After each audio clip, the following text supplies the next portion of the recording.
Friends, அஸ்ஸலாமு அலைக்கும். நாங்கள் இன்றைக்கி நல்ல ஈஸியான மெத்தடில் நல்ல கிறிஸ்பியாக மிக்சர் வீட்டிலே எப்படி செய்கிறதுன்னு பார்ப்போம்.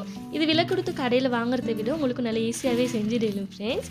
அதோடு கூட பீஸாவும் செஞ்சுருந்தேன். நான் இன்றைக்கி பிள்ளைகள் கேட்டுட்டு இருந்ததால் உடனே கொஞ்சம் குயிக்காகவே நல்ல ஈஸியான மெத்தடில் கொஞ்சம் நார்மலான இன்க்ரீடியன்ட் வச்சு எப்படி பீஸா செய்கிறதுன்னு பார்ப்போம். இதில் பொட்டுக்கடலை அரை கப்பும் கடலை 1/4 கப்பும் எடுத்து இது ஒரு 2-3 ஹவருக்கு நல்லா ஊற வச்சு எடுத்துக்கிறேன். உங்களுக்கு இதே அளவுக்கு தான் எடுக்கணும் இல்லை, உங்களுக்கு எந்த அளவுக்கு வேணுமோ அந்த அளவுக்கு பார்த்து எடுத்துக்கொள்ளும். நிலக்கடலையும் ஒரு அரை கப் மாய்க்கு எடுத்துக்கிறேன். நிலக்கடலையை ஊற வைக்க தேவையில்லை ஃப்ரை பண்ணுறதுக்கு. இந்த கடலை ரெண்டையுமே நல்லா தண்ணி வடிச்சிட்டு எடுக்கிறேன். இதோட தண்ணி கொஞ்சம் நல்லா வடிஞ்சதுக்கு அப்புறமா நான் இது வேறொரு பவுலுக்கு மாற்றிட்டு அடுத்த பொட்டுக்கடலையும் இந்த மாதிரி தண்ணி வடிச்சு எடுக்கிறேன். முறுக்கு செய்கிறதுக்கு நான் இதில் 2 கப் கடலை மாவு ஆட் பண்ணுறேன். இது கூட 1/4 கப் அரிசி மாவு. இதுக்கு தேவையான அளவு சால்ட் ஆட் பண்ணிட்டு கொஞ்சமாக மஞ்சத்தூள், ஒரு அரை டேபிள் ஸ்பூன் அளவுக்கு மாதிரி நான் சில்லி பவுடர் ஆட் பண்ணுறேன். நீங்கள் உங்களோட காரத்துக்கு ஏற்ற மாதிரி சில்லி பவுடர் ஆட் பண்ணுங்கள். இப்போ இதை நல்லா மிக்ஸ் பண்ணி விட்டுட்டு இதுக்கு கொஞ்சமாக வாட்டர் ஆட் பண்ணிட்டு இதை நல்லா சாஃப்டாக நீட் பண்ணி எடுக்கிறேன். நீங்கள் இன்றைய தான் என்னோடய வீடியோ ஃபஸ்ட் டைம் பார்க்குறேன்டால் சப்ஸ்கிரைப் பண்ணாட்டி மறக்காமல் சப்ஸ்கிரைப் பண்ணிட்டு சைடில் இருக்கிற பெல்லை ப்ரெஸ் பண்ணிட்டு அதில் ஆல் அப்படின்ற ஆப்ஷனையும் ப்ரெஸ் பண்ணிவிடுங்க ஃப்ரெண்ட்ஸ். அப்போ தான் நான் ஷேர் பண்ணுற எல்லா வீடியோவும் உங்களுக்கு நோட்டிஃபிகேஷனில் வரும். நீங்கள் லைக் பண்ணாட்டி உங்களுக்கு இந்த வீடியோ பிடிச்சிருந்தால் கண்டிப்பாக லைக் பண்ணுங்கள் ஃப்ரெண்ட்ஸ். நீங்கள் லைக் பண்ணினால்தான் எனக்கு இன்னும் நிறைய வீடியோஸ் போடுறதுக்கு நீங்கள் என்ன மோட்டிவேட் பண்ணின மாதிரி இருக்கும். முறுக்கு புளியறதுக்கு இந்த இடியாப்பொருள் எடுத்துக்கிறேன். நீங்கள் இடியாப்பம் புளியறதுக்கு எந்த கண் யூஸ் பண்ணுவீங்களோ அதே கண்ணை தான் யூஸ் பண்ணணும் மிக்சருக்கும். நீங்கள் கண்டிப்பாக ட்ரை பண்ணி பாருங்கள் ஃப்ரெண்ட்ஸ். இது உண்மையிலே கடையில் வாங்குற மாதிரி நல்ல கிறிஸ்பியாகவும் நல்ல டேஸ்ட்டாகவுமே வந்துச்சு. ஆயில் நல்லா ஹீட் ஆனதுக்கு அப்புறமா இதை போட்டு ஃப்ரை பண்ணி எடுக்கிறேன். இது ஒரு 2 சுற்று சுற்றிட்டு விடுங்க. இதை நீங்கள் மிச்சம் தடிப்பமாக சுற்றினாலும் ஃப்ரை ஆகிறதுக்கு லேட் ஆகும். ஒரு சைட் நல்லா ஃப்ரை ஆகி வந்துட்டுது. இப்போ நான் இதை மற்ற பக்கம் திருப்பி போடுறேன். மற்ற சைடும் நல்லா ஃப்ரை ஆகி வரட்டும். இது மிச்ச நேரம் பிடிக்காது ஃப்ரை ஆகிறதுக்கு. இது கொஞ்சம் நல்லா மெல்லிசாக வைக்கிறதால இது குயிக்காகவே ஃப்ரை ஆகி வந்துடும். ஸ்டவ்வை கொஞ்சம் மீடியம் ஃப்ளேமில் வச்சுட்டு ஃப்ரை பண்ணுங்கள் ஃப்ரெண்ட்ஸ். அப்போ தான் இது நல்லா கிறிஸ்பியாக வரும். இது எப்படி நல்லா ஃப்ரை ஆகிக்கிறேன்னு செக் பண்ணுறதுண்டால் இந்த ஒயில் இருக்கிற சத்தமெல்லாம் அந்த பொரியிற சத்தமெல்லாம் குறைஞ்சி இதில் இருக்கிற இந்த பபுள்ஸ் எல்லாம் கொஞ்சம் நல்லா குறைஞ்சி வரணும். உங்களுக்கு இந்த முறுக்கை பார்க்க கொலைக்க விளங்கும். இதில் இருக்கிற இந்த பபுள்ஸ் எல்லாம் நல்லா குறைஞ்சிக்குது. இது நல்லா ஃப்ரை ஆகிக்குது. இப்போ நான் இதை எடுக்கிறேன் வேறையா. ஒவ்வொரு முறுக்கும் ஃப்ரை பண்ணினதுக்கு அப்புறமாவும் இந்த மாதிரி ஸ்ட்ரெயினரால் வடிச்சிட்டே மறுபடியும் போட்டு ஃப்ரை பண்ணி எடுங்க. நான் எல்லா முறுக்கையும் ஃப்ரை பண்ணி எடுக்கிறேன்.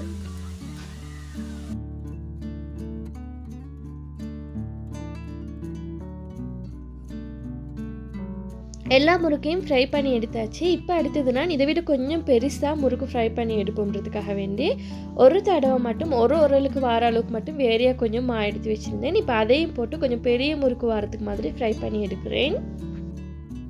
இப்போ இதில் இருக்கிற எண்ணெயெல்லாம் அடங்கி இதுவும் நல்லா ஃப்ரை ஆகி வந்திக்குது. இப்போ இதையும் எடுக்கிறேன் வேறையா.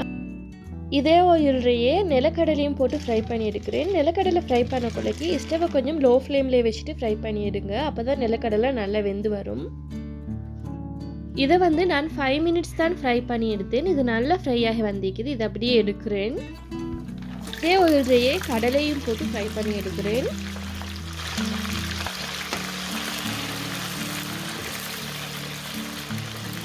இந்த ஒயில்ற பபுள்ஸ் எல்லாம் நல்லா அடங்கி இந்த கடலை நல்லா ஃப்ரை ஆகி வந்திக்குது. இது ஒரு 20 மினிட்ஸ் வரங்காட்டியும் இதை நல்லா போட்டு ஃப்ரை பண்ணி எடுத்துக்கிறேன். இப்போ இதை அப்படியே எடுக்கிறேன். இதே ஒயில்றையே பொட்டுக்கடலையும் போட்டு ஃப்ரை பண்ணி எடுக்கிறேன்.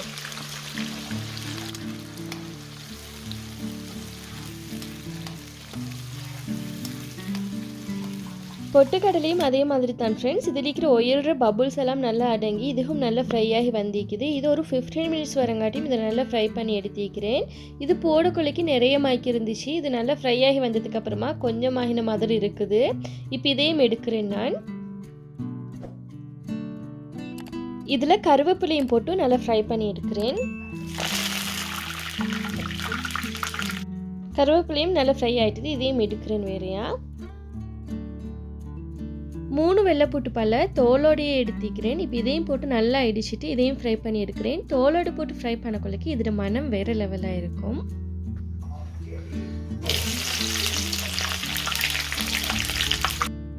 இப்போ இதுவும் நல்லா ஃப்ரை ஆகிட்டுது. இது கொஞ்சம் லைட்டாக ப்ரௌன் கலருக்கு வரக்குள்ளக்கு இது அப்படியே நான் எடுக்கிறேன் வேறையா. இந்த முறுக்கை வந்து நான் நல்லா உடச்சி விடுறேன். இது நல்லா உடச்சி விட்டதுக்கப்புறமா இதே சகன்லேயே வந்து கடலையும் மிட் பண்ணுறேன்.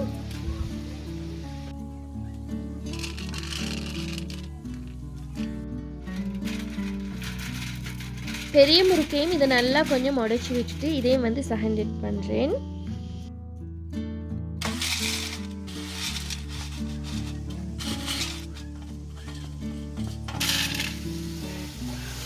இதில் கடலை, பொட்டுக்கடலை, ஃப்ரை பண்ணியிருந்த வெள்ளைப்பூடு, கருவேப்பிலை எல்லாத்தையுமே ஆட் பண்ணுறேன்.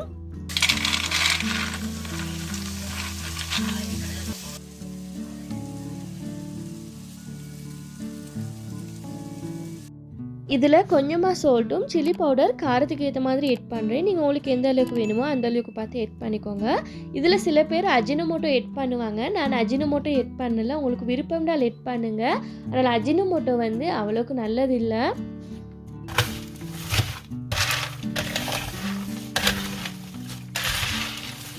இதில் வெள்ளைப்பூடும் கருவேப்பிலையும் ஃப்ரை பண்ணி போட்டிக்கிறதால இதில் மனமும் வேறு லெவலாக இருந்துச்சு. உண்மையில் இது நான் மறுபடியும் சொல்கிறேன், நல்ல டேஸ்ட்டாக இருந்துச்சு. நீங்களும் ட்ரை பண்ணி பாருங்கள். கடையில் வாங்கின மாதிரியே இருக்கும். அடுத்தது பீஸா எப்படி செய்கிறதுன்னு பார்ப்போம் ஃப்ரெண்ட்ஸ். பீஸா வந்து கொஞ்சம் நல்ல ஈஸியான மெத்தட்லேயே தான் செஞ்சுக்கிறேன். 200 கிராம் சிக்கனை வந்து இந்த மாதிரி சின்ன பீஸாக கட் பண்ணிக்கிறேன். இதில் தேவையான அளவு சில்லி பவுடரும் கொஞ்சமாக சால்ட்டும் கொஞ்சம் மஞ்சள் தூளும் ஆட் பண்ணிக்கிறேன். கூடவே சீரகம் ஒரு 1/4 டீஸ்பூனும் ஜிஞ்சர் கார்லிக் பேஸ்ட் 1 டீஸ்பூனும் ஆட் பண்ணிட்டு இதை நல்லா மிக்ஸ் பண்ணிட்டு ஒரு 3 டேபிள் ஸ்பூன் ஆயில் ஆட் பண்ணிட்டு ஆயில் நல்லா ஹீட் ஆனதுக்கப்புறமா இதை போட்டு ஃப்ரை பண்ணி எடுக்கிறேன். நான் இன்றைக்கி பீஸாக்குன்னு வேறையா சோஸ் செய்யலை ஃப்ரெண்ட்ஸ். வீட்டில் இருந்த சோஸை தான் யூஸ் பண்ணி செஞ்சேன். ஸ்வீட் சில்லி சாஸ் 5 டேபிள் ஸ்பூனும் டொமேட்டோ சாஸ் 5 டேபிள் ஸ்பூனும் ஆட் பண்ணிவிட்டு நல்லா மிக்ஸ் பண்ணிட்டு செஞ்சேன். இது உண்மையிலே பீஸா சோஸை விட நல்லா டேஸ்ட்டாக இருந்துச்சு. அரஃபுக்கும் ஆலிஃபுக்கும் இந்த மாதிரி சோஸ் மிக்ஸ் பண்ணி செஞ்சு கொடுக்கக்குள்ளைக்கு அவங்க பீஸாவை நல்லா விரும்பி சாப்பிடுவாங்க. சிக்கன் வந்து நல்லா குக்காகி வந்திக்குது. இது மிச்சம் ஃப்ரை ஆக தேவையில்லை. இது கொஞ்சம் நல்லா வெந்து வதங்கி வந்தாலே போதும். இப்போ இதையும் எடுத்து நான் ஆற வச்சுக்கிறேன்.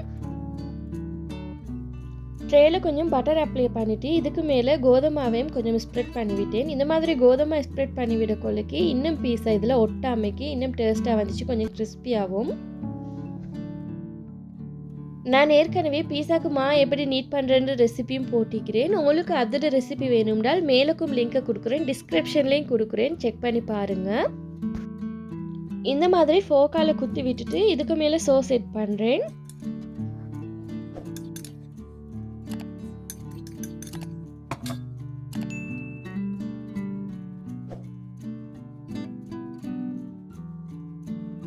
இதுக்கு மேலே சிக்கனையும் வச்சுட்டு இதில் நான் பெருசாக வெஜிடபிள் ஒன்றுமே வைக்கலை ஃப்ரெண்ட்ஸ். கொஞ்சம் வெங்காயத்தை மட்டும்தான் ஸ்லைஸாக கட் பண்ணிட்டு வச்சுக்கிறேன். அரஃபும் ஆலிஃபும் பெருசாக வெஜிடபிள் சாப்பிட மாட்டாங்க. அவங்களுக்காக வேண்டி செய்கிறதால நான் பெருசாக இதில் ஒன்றும் வெஜிடபிள் ஆட் பண்ணலை. பெரியவங்களுக்கு நீங்கள் செய்கிறீங்க என்றால் இதில் வந்து கேப்சிகம், அதாவது கறிக்குச்சிக்காய், பெல் பெப்பர், மஷ்ரூம் இந்த மாதிரி உங்களுக்கு விருப்பமான வெஜிடபிள் வைக்கலும் அப்படியே வச்சு செஞ்சேன்னாலும் இது நல்லா தான் வரும். இதை அப்படி எடுத்து அவனில் வைக்கிறேன். அவனை 180 டிகிரி செல்சியஸுக்கு தான் ப்ரெஹெட் பண்ணுறதுக்கு வச்சுக்கிறேன். இப்போ வந்து இது நல்லா ஒரு 15 மினிட்ஸ் பேக் ஆகினதுக்கு அப்புறமா தான் நான் இதுக்கு மேலே சீஸ் எட் பண்ணுறேன். சீஸை வந்து ஃபஸ்ட்டுக்கே நீங்கள் எட் பண்ணிட்டீங்க என்றால் இழுப்பட்டமாக்கி வராது. இந்த மாதிரி லாஸ்ட்டுக்கு ஒரு 5 மினிட்ஸ்க்கு நீங்கள் சீஸை வச்சுட்டு பேக் பண்ணிட்டு எடுத்தீங்க என்றால் இது நல்லா இழுப்பட்டு வரும். சீஸ் செட் பண்ணதுக்கு அப்புறமா நீங்கள் 5 மினிட் பேக் பண்ணவும் தேவையில்லை. இந்த சீஸ் மெல்ட் ஆகிறதுக்கு மட்டும் பேக் பண்ணினாலே போதும்.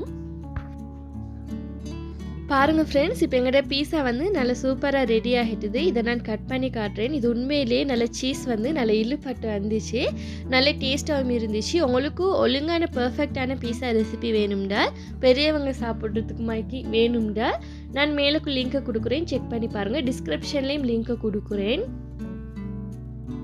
நாங்கள் பெரியவங்களுக்காக இருந்தாலும் கூட இதே டேஸ்ட்டுக்கு இதே மாதிரி சோஸ் மிக்ஸ் பண்ணி நீங்கள் கூடுதலாக வெஜிடபிளும் வச்சு செஞ்சீங்க என்றால் நல்ல டேஸ்ட்டாக தான் வரும் இந்த ஸ்டைலுக்கு.